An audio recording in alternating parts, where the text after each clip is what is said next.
सर्वप्रथम गुरु बुद्धसत्वहरूलाई वन्दना गर्दै अनि हामीले धर्म प्रवचन सुन्नुभन्दा अगाडि सधैँ हामीले बनिरहेकै चाहिँ अनि बोधिचित्त उत्पात गरेर श्रवण गरिदिनुहोला। अनि त्यो पनि सम्पूर्ण प्राणीहरू सबै आफ्नै एउटा अभिभावक भएको हुँदाखेरिमा ती सम्पूर्ण प्राणीहरूको निम्ति म आज यो धर्म प्रवचन म सुन्दैछु भनेर त्यस्तो एउटा चोखो भावना राखेर यो प्रवचन सुरुवात हामी गर्दैछौँ। हामीले के सुनेको थियो पनि सम्पूर्ण प्राणीहरूप्रति करुणाको भावबाट हेर्नुपर्छ, मैत्रीको भावबाट हेर्नुपर्छ भनेर भनिरहेको थियो। त्यस्तै गरेर विशेष गरेर आफ्नो बा आमा जसले हामीमाथि यति ठुलो एउटा कृपा गरेको छ, हामीमाथि यति ठुलो ऋण गरेको छ, ती बा आमालाई हामीले सक्दो सेवा गर्नुपर्छ, सम्मान गर्नुपर्छ र सँगसँगै ती बा आमालाई हामीले धर्ममा अभ्यास गराउनुको निम्ति यदि हामीले सहयोग पुर्याउन सक्यो पनि त्यहाँबाट चाहिँ हामीले बा आमाको ऋणहरू तिर्न सकेछ।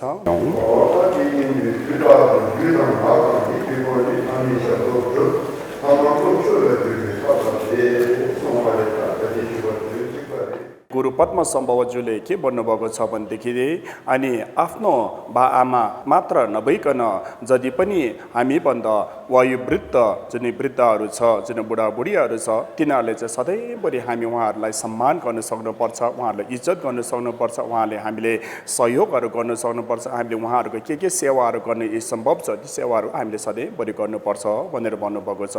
त्यस्तै गरेर विशेष गरेर यो जुनीको बा आमा भनेको हाम्रो लागि अत्यन्तै ठुलो एउटा कृपालु हो, हामीमाथि धेरै ठुलो गुण छ। त्यो हुँदाखेरिमा त्यो आफ्नो यो जुनीको बा आमाले त हामी सधैँभरि उहाँहरूलाई सम्मान गर्नुपर्छ, सेवाहरू गर्नुपर्छ।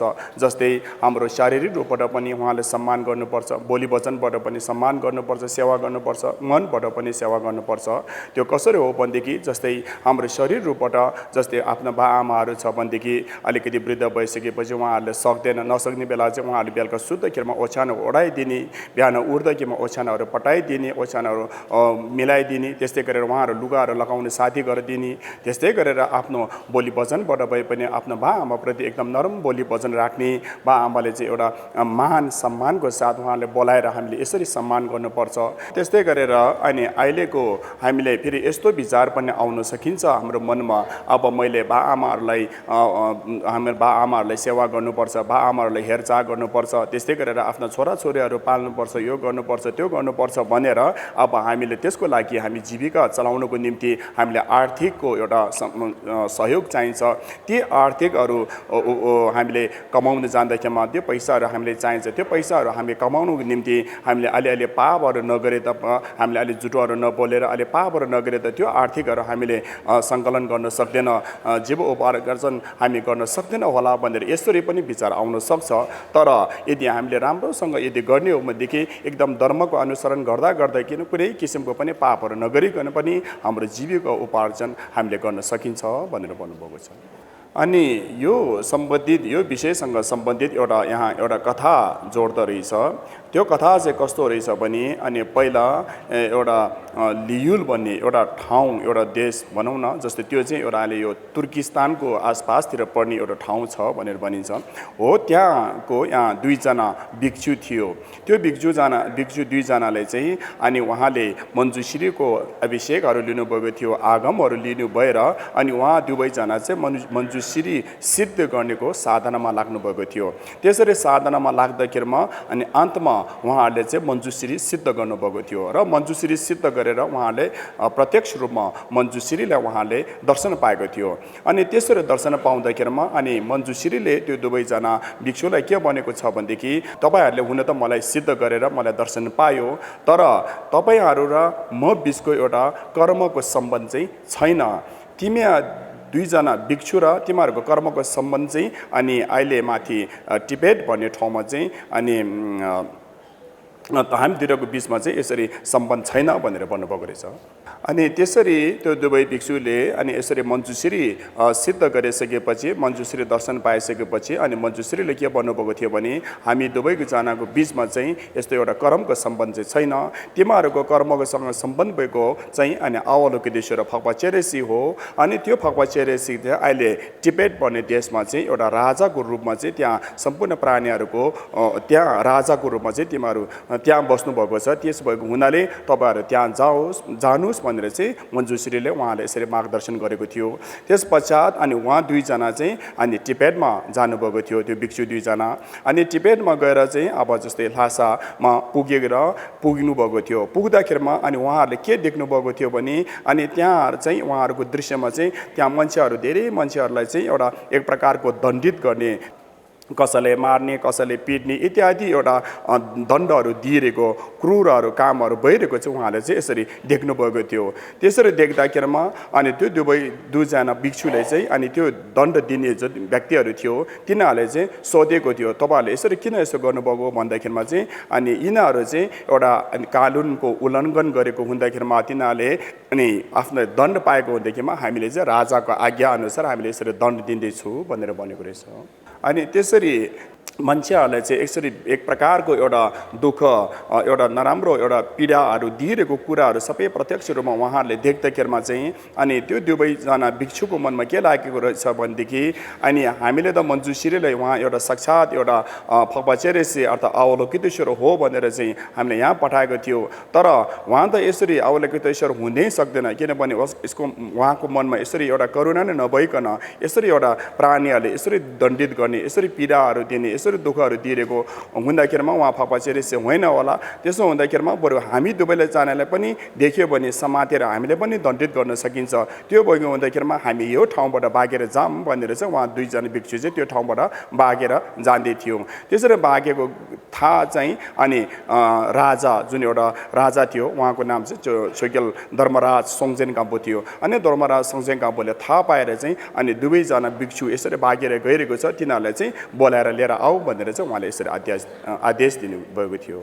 अनि त्यो दुईजना भिक्षुलाई अनि त्यहाँबाट बोलाएर ल्याएर राजाको दरबारमा ल्याउनु भएको थियो। त्यसपछि अनि राजाले त्यो दुवैजना भिक्षुलाई भनेको थियो, तपाईँ दुईजना चाहिँ किन यसरी भाग्नुभएको भनेर भन्दाखेरिमा अनि उहाँहरू चाहिँ त्यस्तो कुराहरू देखेर भागेर गएको कुराहरू सुनाउँदाखेरिमा अनि उहाँले के भनेको भएको थियो भने राजाले तपाईँ दुईजना चाहिँ डराउनु पर्दैन, मैले अहिले जति पनि तिमीहरूले त्यहाँ दृश्यहरू देखेको थियो, कसैलाई मैले समातेको, कसैले पिडेको, कसैले मारेको जुन दृश्यहरू देखेको थियो त्यो दृश्य चाहिँ मैले एउटा एकनाशको एक प्रकारको एउटा निर्माण भने भनिन्छ, जस्तै एउटा जादु गरेको जस्तै गरेर एउटा देखाएको एउटा मात्र हो। त्यो किन गरेको भनेदेखि यो जुन एउटा तिब्बतको जुन एउटा जनताहरू छ, यहाँको जुन प्रजाहरू छ, यहाँको जुन मान्छेहरू छ, तिनीहरूको मन अत्यन्तै कठोर अनि उनीहरूको आचरणहरू पनि अत्यन्तै कठोर, धर्ममा विश्वास नगर्ने, धर्मतिर नलाग्ने अत्यन्तै कठोर स्वभावको हुँदाखेरिमा त्यो कठोर स्वभावलाई चाहिँ तिनीहरूको मन अलिक कोमल बनाउनुको निम्ति चाहिँ मैले एक प्रकारको एउटा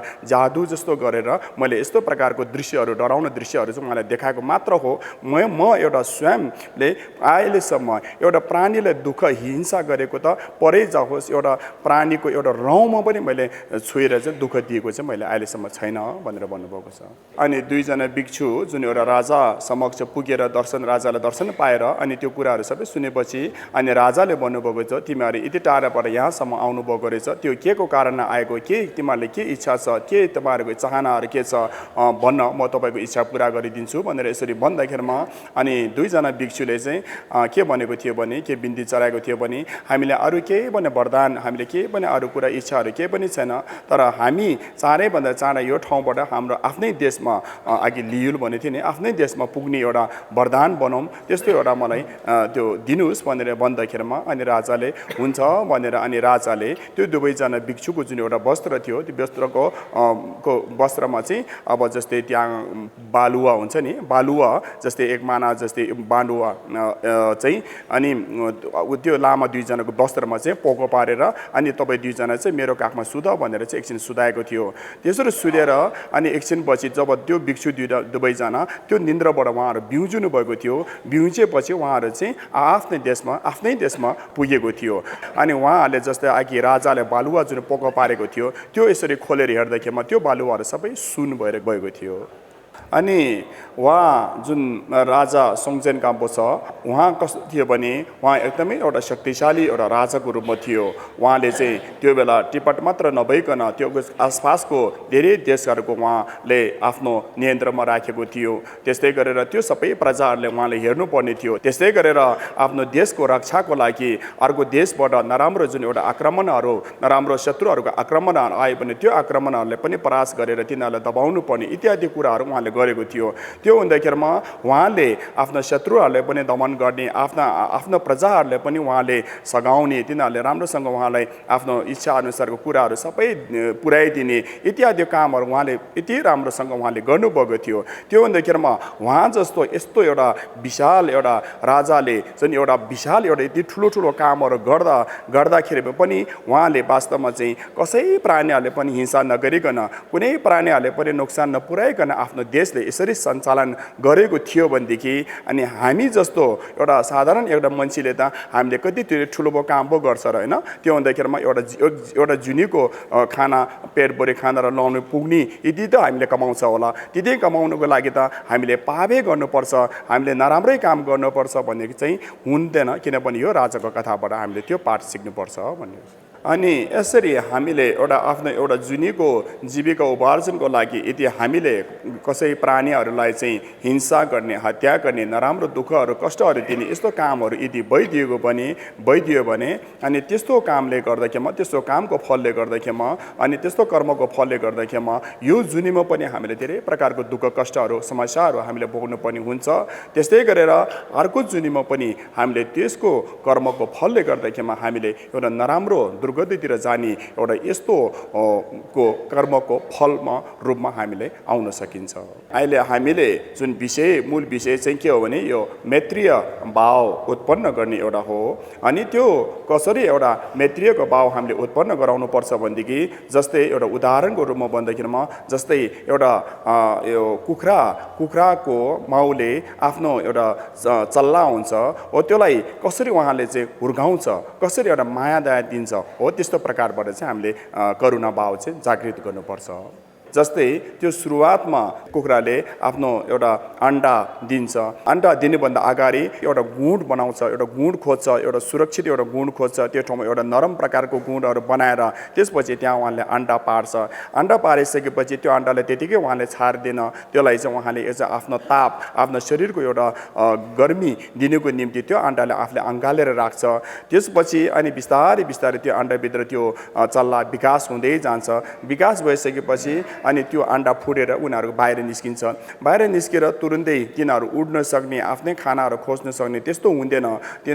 त्यस्तो नभएको हुँदाखेरिमा अनि आमाले चाहिँ त्यो बच्चालाई चाहिँ त्यो जबसम्म त्यो आफ्नो एउटा स्वतन्त्र रूपमा आफ्नै क्षमतामा उड्न नसकुन्जेलसम्म त्यसलाई एउटा खानेकुरा होस्, उसलाई चाहिने कुराहरू के चाहिन्छ सबै कुरा सुविधाहरू सबै दिएर चाहिँ अनि उसलाई चाहिँ आफ्नो उड्न सक्नेसम्म चाहिँ उहाँले यति माया करुणाहरू दिएको हुन्छ हो। त्यस्तै सर नै हामीले प्राणीलाई माया गर्नुपर्ने हुन्छ।